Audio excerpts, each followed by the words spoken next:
Hello friends, आज हम psychology का डेवलपमेंट इंडिया में कैसे हुआ है वो पढ़ेंगे। ठीक है, development of psychology in India. तो स्टार्ट करते हैं। The modern era of Indian psychology begin in Calcutta university with first syllabus of experimental psychology in 1916। तो मॉडर्न ईरा कहाँ से स्टार्ट होता है? 1960 में कैलकाटा यूनिवर्सिटी में साइकोलॉजी का सिलेबस स्टार्ट होता है और वो सिलेबस किस बारे में रहता है? एक्सपेरिमेंटल साइकोलॉजी का। ठीक है, तो एक्सपेरिमेंटल साइकोलॉजी सभी को पता होगी कि साइकोलॉजी में जो भी एक्सपेरिमेंट्स करते हैं उन सारे टर्म्स को लेकर के उसको कहते हैं एक्सपेरिमेंटल साइकोलॉजी। ठीक है, first psychology laboratory was establish in 1915। तो फर्स्ट लेबोरेटरी 1915 में स्टैब्लिश हुई थी। Calcutta university was greatly influenced by the Indian psychologist doctor N Sen Gupta.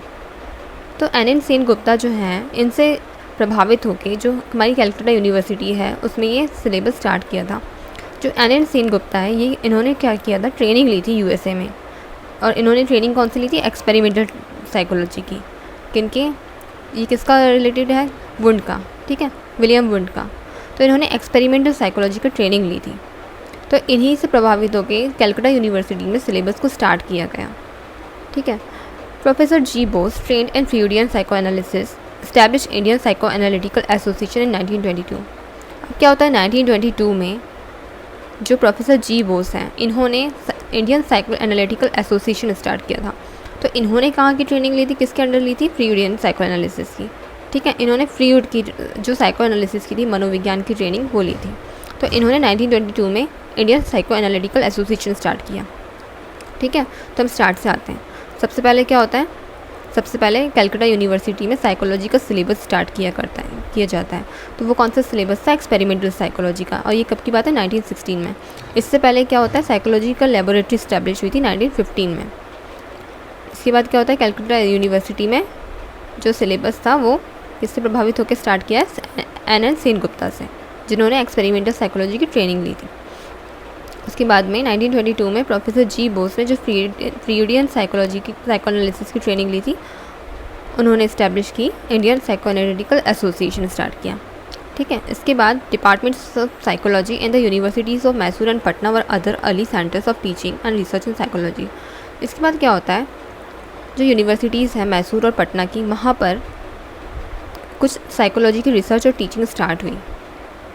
With this, modern psychology has grown as a strong discipline in India with a large number of centers of teaching, research and application। और इसी के साथ क्या होता है? Psychology का growth होने लगती है हमारे इंडिया में और इसके बहुत सारे सेंटर्स होने लगते हैं, इसकी टीचिंग के, रिसर्च के और एप्लीकेशन के। मतलब पढ़ाया भी जाता है, इस पर रिसर्च भी की जाती है और अप्लाई भी की जाती है। ठीक है, there are 2 centres of excellence in psychology supported by the UGC के द्वारा जो सपोर्ट किए जाते हैं वो 2 सेंटर्स हैं, at Utkal university Bhubaneswar and at the university of Allahabad. तो 2 सेंटर्स हैं इंडिया में जो कि साइकोलॉजी में एक एक्सीलेंस है, मतलब जो सबसे ज़्यादा माने वाले हैं, जाने माने हैं। तो ये दोनों कौन से हैं? एक तो उत्कल यूनिवर्सिटी भुवनेश्वर में है और दूसरा यूनिवर्सिटी ऑफ इलाहाबाद में है। ठीक है, Durganand Sinha in his book Psychology in the Third World Country, The Indian Experience, published in 1986, traces the history of modern psychology as a social science in India in 4 phases। जो दुर्गानंद सिन्हा हैं इन्होंने अपनी किताब में psychology in a third world country the Indian experience, ये उनकी किताब का नाम था। उसमें ये कब पब्लिश की थी? 1986 में। उन्होंने मॉडर्न साइकोलॉजी की हिस्ट्री के बारे में बताया और क्या बताया कि वो एक सोशल साइंस है इंडिया में।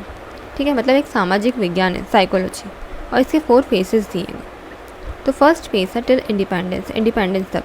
तो इंडिपेंडेंस तक क्या होता था? Experimental psycho analytic and psychological testing.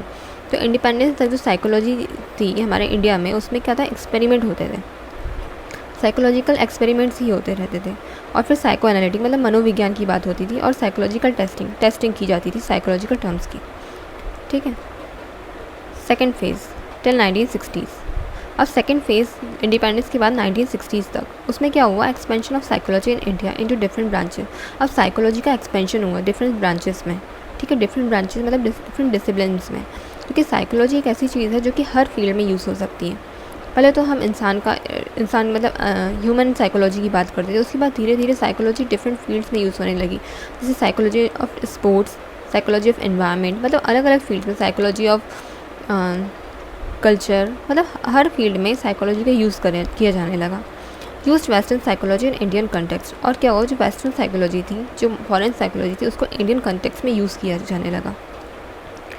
Third phase post 1960। अब 1960 के बाद problem oriented research, significance of research. अब क्या हुआ, 1960 के बाद में प्रॉब्लम ओरिएंटेड रिसर्च की जाने लगी, मतलब एक प्रॉब्लम को लेकर उस पर रिसर्च की जाने लगी, और उस समय रिसर्च का बहुत ज़्यादा इंपॉर्टेंस होती थी, ठीक है, क्योंकि आगे जाके यही रिसर्च ही जो थी वो बेसिस होने वाली थी साइकोलॉजी का। Fourth phase late 1970s। अब 1970s की बात है। फेज़ ऑफ इंडिजनाइजेशन, मतलब जो साइकोलॉजी की जो सारी ब्रांचेस थी उन सबको अब इंडियनाइज किया जाने लगा, मतलब उसको इंडियन कंटेक्स्ट के लिए बनाया गया कि ये इंडियन साइकोलॉजी है, उसमें इसको शामिल किया गया। Based on culturally and socially relevant framework, जो कि किस पर बेस्ड होता था, कल्चर पे, हमारे कल्चर पे, और सोशली रिलेवेंट फ्रेमवर्क मतलब समाज को देखते हुए था। And traditional Indian psychology from our ancient text and scriptures, और किस पर बेस्ड था, जो हमारी ट्रेडिशनल इंडियन साइकोलॉजी थी, जो कि अभी तक आती हुई परंपरा थी, उस पर, और हमारे पुराने टेक्स्ट पर, स्क्रिप्चर्स पर, इन सब पर बेस्ड साइकोलॉजी थी, जो कि अब 1970s के बाद से स्टार्ट हुई। ठीक है, तो आज का एक्सप्लेनेशन यहीं तक था। मुझे ऐसा लगता है आपको समझ में आया होगा, और समझ में आया तो प्लीज़ मेरे चैनल को मेरे चैनल को सब्सक्राइब कीजिए, मेरे वीडियोस को लाइक कीजिए, मुझे सपोर्ट कीजिए ताकि मैं और वीडियोस बनाऊँ। Thank you so much, have a nice day.